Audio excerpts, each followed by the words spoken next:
Good evening. Welcome to another episode of Yummy Data Science. In this episode, I'm going to be talking about a visualization that has been called the greatest statistical map graph ever made. And this is Joseph Minard's depiction of the French invasion of Russia in 1812.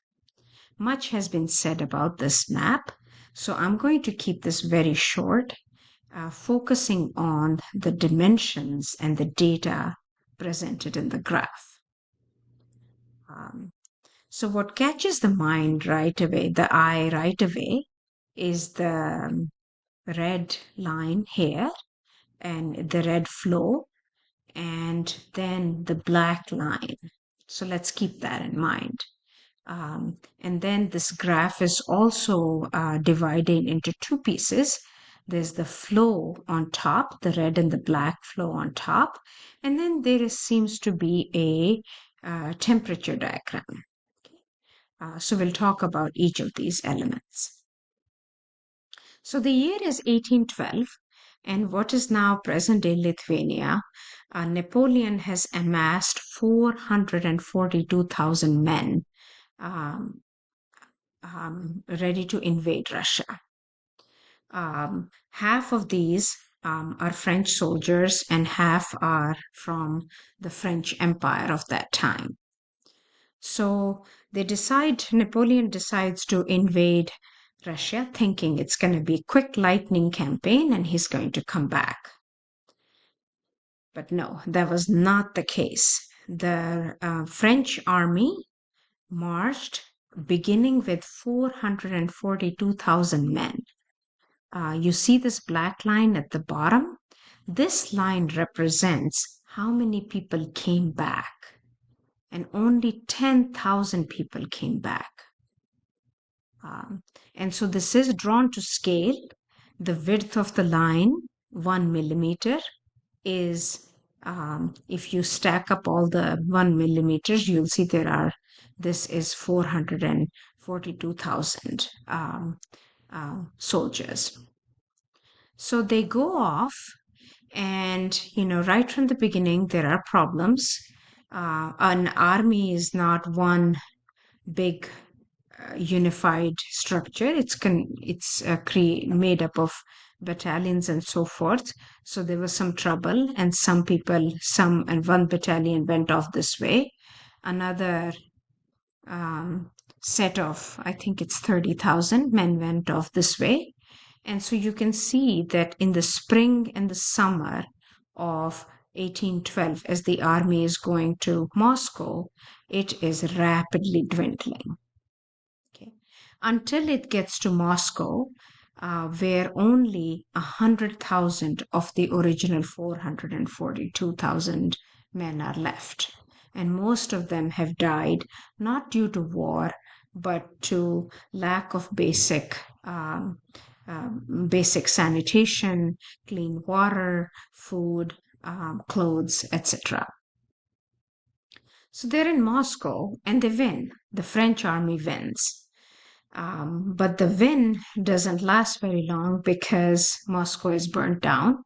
And so Napoleon decides to retreat. And the black line here shows the retreating army. So we've already seen that the graph shows you the advance of the army in red. So that's one direction. It's showing you from west to east. And in black, it is showing you the retreat from east to west. Okay. And then the width represents how many men there were. Okay. By these rivers and these names, you can see that this is also a geographical map. And if you overlay it with an atlas, you can see that this is a pretty good depiction of the physical map. So the army is now marching back. It is 100,000 people. There's a disastrous river crossing here. Napoleon loses a lot of people here. And by the way, this black line, these are the soldiers who went off to fight other flanks, and the remainders have now rejoined. The Russians, by the way, forced the French to take the same route home. Um, and the Russians had a policy of, um, as the French were marching to Moscow, Russians had a policy of engaging and retreating as if to draw the invaders into their country.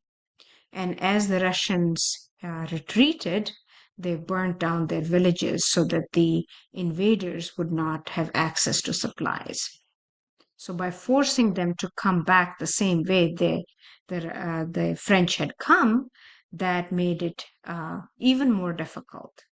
This winter was an extremely, now it's winter of 1812, 1813. Winter was extremely hostile.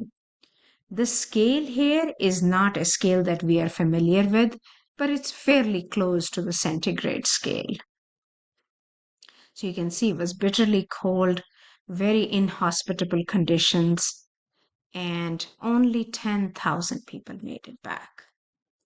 So this map is a testament to how information can be conveyed on a piece of paper. On a single piece of paper, so many points have been conveyed. And I hope that it has given you some of the shock value and some of the vastness of human suffering that went on in Napoleon's invasion of France. Thank you for listening.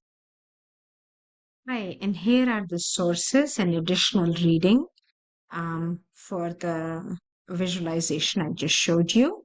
The first three are YouTube videos, extremely highly informative. The Minard's famous Napoleon's March chart, what it shows, what it doesn't. That's where the graphic is also copied and pasted. And I wanted to mention this book. Edward Tufte has written a number of really useful books, and he's the one that has highlighted what an amazing map that Minard made. Thank you for listening.